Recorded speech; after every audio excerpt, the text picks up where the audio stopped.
Hallo zusammen, willkommen zu meinem ersten Mini-Vlog.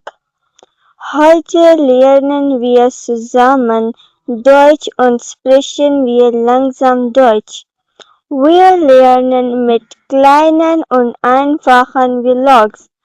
Ihr lernt neue Wörter, einfache Sätze und besser Deutsch zu verstehen. Heute ist das Wetter sehr schön. Es sind 25 Grad. Der Himmel ist sauber. Die Luft ist frisch.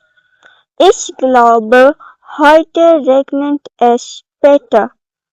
Guck mal, dort sind viele Enten. Sie sind sehr schön. Die Bäume sind grün und sehr schön. Dort sind auch Kühe. Die Natur ist sehr ruhig und schön. Ich bin gern in der Natur. Im nächsten Vlog lernen wir einfache deutsche Wörter über das Wetter und die Natur.